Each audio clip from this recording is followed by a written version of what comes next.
बातचीत नहीं होगी। लगातार ये कहा गया कि सरकार से नाराज हैं हेमाराम चौधरी। कई बार खुद भी मीडिया के सामने आए थे, उन्होंने इस बात का जिक्र किया कि उनके क्षेत्र में काम नहीं हो रहा। विधानसभा क्षेत्र में जो उनके कार्यकर्ता हैं उनकी सुनवाई नहीं होती है।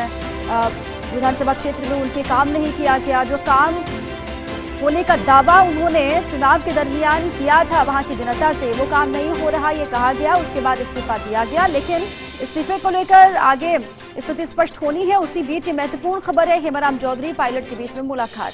इसी पर ऐश्वर्य प्रधान मेरे सहयोगी सीधे जुड़ चुके, उन्हीं का रुख करती हूँ। ऐश्वर्य, ये मुलाकात किन मायनों में खास है? क्योंकि कल भी हमने देखा तमाम विधायकों ने मुलाकात की।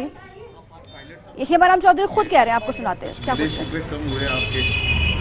पायलट साहब से तो मिलते रहते हैं, कोई आज पहली बार ही मिलो ऐसा है नहीं, हमेशा मिलते जुलते रहते हैं। बीच में विधानसभा सत्र समाप्त होने के बाद मैं बाड़मेर चला गया, उसके बाद पहली बार जयपुर आया हूँ। आया तो ये हमारे नेता आते इनसे मिल लिया। हेमाराम जी, आपने इस्तीफा दे रखा है, क्या पायलट साहब ने आपको कहा है कि इस्तीफा वापस ले लें?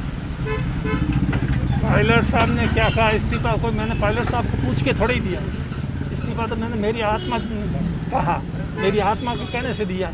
नहीं सर, वो अपील एक तरीके से कर रहे हैं क्योंकि आप उनके सहयोगी रहे हैं और आप अगर इस्तीफा दे देंगे नाराजगी में।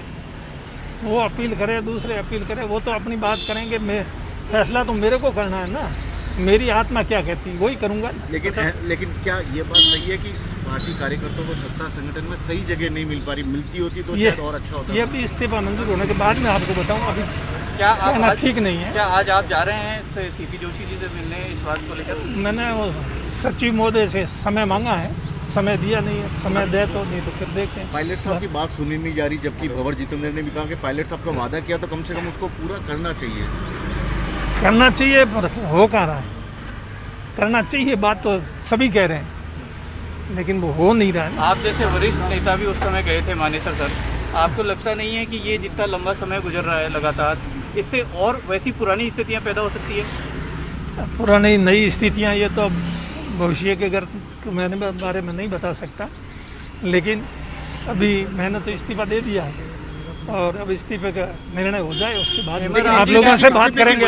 अभी भी बरकरार है जिस कारणों से दिया था अभी भी ऐसा? सर, क्या आप अपने इस्तीफे पे अड़िग हैं? क्या इस्तीफे अभी अध्यक्ष जी से मिलने के बाद बताऊंगा आपको।